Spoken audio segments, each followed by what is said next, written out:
अगर मैं कहूं रात 9:15 के सिर्फ कुछ सेकंड आपकी पूरी जिंदगी बदल सकते हैं, क्या आप यकीन करेंगे?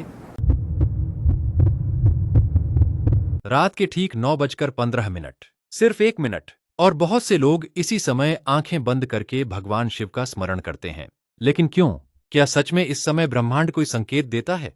क्या भगवान शिव इस समय भक्तों की प्रार्थना सुनते हैं, या यह सिर्फ एक संयोग है? और अगर सच में इस समय कुछ खास होता है, तो आखिर दुनिया के ज्यादातर लोगों को इसकी खबर क्यों नहीं? आज की कहानी शुरू होती है एक घड़ी से, लेकिन खत्म होगी आपके दिल पर। कल्पना कीजिए, दिन भर की भाग दौड़ खत्म हो चुकी है, शोर धीरे धीरे शांत हो रहा है, आप अकेले बैठे हैं, कमरे में हल्की रोशनी है, घड़ी की सुई धीरे धीरे 9:15 पर पहुंचती है। क्या आपने कभी महसूस किया है, कुछ समय ऐसे होते हैं जब मन अपने आप शांत होने लगता है? यहीं से शुरू होती है असली बात। लेकिन यह वह बात नहीं है जो सोशल मीडिया आपको बताता है। सनातन परंपरा में भगवान शिव को भाव के भूखे कहा जाता है। उन्हें शब्दों से ज्यादा दिल की सच्चाई प्रिय होती है। इसलिए सवाल ये नहीं कि कौन सा समय, बल्कि कैसा मन। और यही बात अधिकांश लोग समझ नहीं पाते। लोग पूछते हैं, दिल से कैसे मांगें? क्या सांस रोकें? क्या आंखें कसकर बंद करें? क्या पूरे शरीर में कंपन महसूस हो? क्या कोई विशेष ऊर्जा महसूस होना जरूरी है? उत्तर है नहीं। सच्चे मन से मांगने का अर्थ है उस पल कुछ क्षण के लिए अपने भीतर की भागदौड़ रोक देना, अपने डर, लालच और दिखावे को छोड़कर स्पष्ट शब्दों में अपना संकल्प भगवान के सामने रखना। अगर आप इस अभ्यास को करना चाहें, तो इसे किसी चमत्कार की गारंटी नहीं, बल्कि ध्यान और प्रार्थना का एक व्यक्तिगत अभ्यास समझें।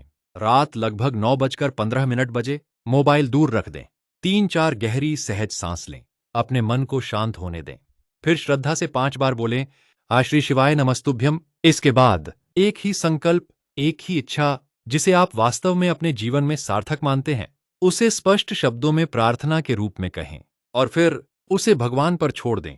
याद रखिए, प्रार्थना का अर्थ भगवान को बदलना नहीं होता।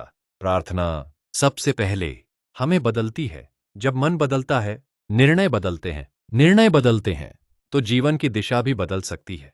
शायद इसी अनुभव को कई लोग चमत्कार कहते हैं।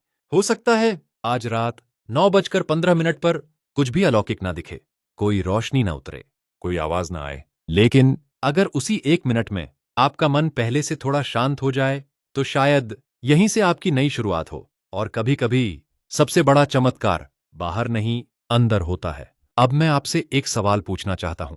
अगर आपको भगवान शिव के सामने सिर्फ एक ही सच्चा संकल्प रखने का अवसर मिले, तो आप क्या मांगेंगे? अपना उत्तर हर हर महादेव लिखकर कमेंट में जरूर बताइए। और अगले वीडियो में हम बात करेंगे, क्या रात के 3:40 से 4 बजे के बीच का समय वास्तव में ब्रह्म मुहूर्त से जुड़ा कोई गहरा रहस्य रखता है, या इसके पीछे कुछ और है? हो सकता है उस वीडियो के बाद आप समय को पहले जैसा कभी न देख पाए।